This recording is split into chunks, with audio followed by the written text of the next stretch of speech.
Lieutenant general Anil Chauhan, उत्तम युद्ध सेवा मेडल, अति विशिष्ट सेवा मेडल, सेना मेडल, विशिष्ट सेवा मेडल, सेवानिवृत्त। जनरल बिपिन रावत के निधन के 9 महीने बाद देश को नया सीडीएस मिल गया है। सरकार ने नए चीफ ऑफ डिफेंस स्टाफ यानी सीडीएस के पद पर retired lieutenant general Anil Chauhan की नियुक्ति की है। 61 साल के लेफ्टिनेंट जनरल चौहान के पास सेना में 40 साल काम करने का अनुभव है। तो आइए आज के एक्सप्लेनर में समझते हैं कि सीडीएस के लिए जनरल अनिल चौहान ही क्यों बेस्ट हैं और जानते हैं कि उनके सामने प्रमुख चुनौतियां कौन सी हैं।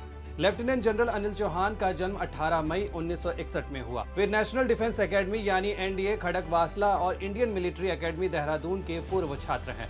1981 में आर्मी के 11 गोरखा राइफल्स में शामिल हुए। मेजर जनरल के रूप में उन्होंने नॉर्दर्न कमान में जम्मू कश्मीर के बारामूला सेक्टर में एक इन्फेंट्री डिवीजन की कमान संभाली। बाद में लेफ्टिनेंट जनरल के रूप में उन्होंने नॉर्थ ईस्ट में एक कोर की कमान संभाली और फिर जनरल ऑफिसर बने।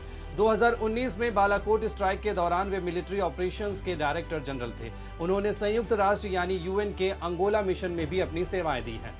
सेना में उनके विशिष्ट और शानदार सेवा के लिए उन्हें परम विशिष्ट सेवा मेडल, उत्तम युद्ध सेवा मेडल, अति विशिष्ट सेवा मेडल, सेना मेडल और विशिष्ट सेवा मेडल से सम्मानित किया जा चुका है। चौहान को आतंकवाद विरोधी अभियानों का लंबा अनुभव है। बारामूला में एक इन्फेंट्री डिवीजन की कमान संभालने के दौरान उन्होंने कई आतंक विरोधी अभियानों का सफल नेतृत्व किया था। साथ ही पूर्वोत्तर में रहने के दौरान उन्हें उग्रवाद से भी जूझना पड़ा था।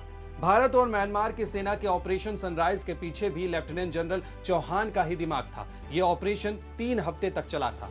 इस ऑपरेशन के दौरान उग्रवादी संगठन जैसे कामतापुर लिबरेशन ऑर्गेनाइजेशन यानी KLO, united liberation front of Assam और national democratic front of Bodoland यानी एनडीएफबी के 6 दर्जन के करीब उग्रवादियों को गिरफ्तार किया गया था।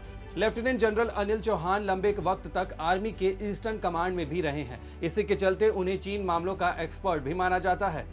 2020 में चीन के साथ गलवान संघर्ष के दौरान चौहान कमांडर थे और उन्हें इन क्षेत्रों की सुरक्षा सुनिश्चित करने का काम सौंपा गया था। रक्षा विशेषज्ञ पीके सहगल का कहना है कि चीन इस समय टेक्नोलॉजी में हमसे आगे है। ऐसे में चीन के मामलों में लेफ्टिनेंट जनरल अनिल चौहान की एक्सपर्टीज काम आएगी। नए सीडीएस के सामने ये 4 बड़ी चुनौतियां भी होंगी। आर्मी, एयरफोर्स और नेवी की इंटीग्रेशन को पूरा करना होगा। 5 थिएटर कमान बनाने के काम को भी आगे ले जाना होगा। तीनों सेनाओं के मॉडर्नाइजेशन के प्रोसेस को तेजी से आगे बढ़ाना होगा। साथ ही सेना में निजी भागीदारी और स्वदेशी रक्षा खरीद को बढ़ाना होगा। इसके अलावा लेफ्टिनेंट जनरल चौहान के सामने सबसे बड़ी चुनौती होगी कि वे चीन की समस्या का समाधान कैसे करते हैं। साथ ही पाकिस्तानी गतिरोध से भी निपटने की चुनौती रहेगी। ऐसे और भी वीडियोस के लिए जुड़े रहिए दैनिक भास्कर ऐप के साथ, क्योंकि सच करीब से दिखता है।